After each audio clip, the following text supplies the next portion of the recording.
Hi friends, welcome to city media. Friends, AP రాష్ట్ర ప్రభుత్వం వాలంటీర్లకు సంబంధించి ఒక చక్కటి గుడ్ న్యూస్ అయితే ఉంటుందని చెప్పుకోవాలి. ఫ్రెండ్స్, ఈరోజు మనం దాని గురించి వీడియోలు తెలుసుకుందాం. ఫ్రెండ్స్, తెలుసుకునే ముందు మీరు కనుక మన ఛానల్ ఫస్ట్ చూస్తే కనుక ఫ్రెండ్స్ మన ఛానల్ లైక్ చేయండి, అలాగే సబ్స్క్రైబ్ చేయండి. ఫ్రెండ్స్, వాలంటీర్లకు గుడ్ న్యూస్, కీలక ప్రకటన చేసిన చంద్రబాబు సర్కార్. గత వైసీపీ ప్రభుత్వం తీసుకొచ్చిన వాలంటీర్ వ్యవస్థను చంద్రబాబు సర్కార్ కొనసాగిస్తుందా, పక్కన పెడుతుందా అని ఆంధ్రప్రదేశ్ రాజకీయాల్లో తీవ్ర ఉత్కంఠ నెలకొంది.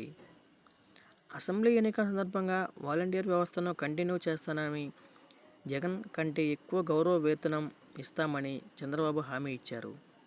అయితే టీడీపీ, జనసేన, బీజేపీ కూటమి అఖండ విజయం సాధించి ఏపీలో అధికారం దక్కించుకున్న తర్వాత వాలంటీర్ వ్యవస్థకు సంబంధించి ఉలుకు పలుకు లేదు. ఎన్నికల్లో ఇచ్చిన హామీలను ఒక్కొక్కటి క్రమంగా నెరవేర్చుకుంటూ పోతున్న చంద్రబాబు వాలంటీర్ వ్యవస్థపై మాత్రం ఎలాంటి ప్రకటన చేయలేదు. దీంతో 2 లక్షల మందికి పైగా ఉన్న వాలంటీర్లకు తమ భవిష్యత్తుపై సందిగ్ధ పరిస్థితి నెలకొంది. ఈ క్రమంలో వాలంటీర్ వ్యవస్థపై మంత్రి డోలా వీరాంజనేయ స్వామి కీలక ప్రకటన చేశారు. గత వైసీపీ ప్రభుత్వం తీసుకొచ్చిన వాలంటీర్ వ్యవస్థను కంటిన్యూ చేస్తామని అసెంబ్లీ వేదికగా ఆయన స్పష్టం చేశారు.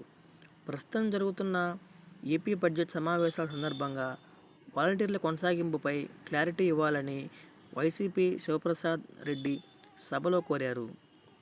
ఈ క్రమంలో వైసీపీ ఎమ్మెల్యేకు ప్రశ్నకు మంత్రి వీరాంజనేయ స్వామి ఆన్సర్ ఇచ్చారు.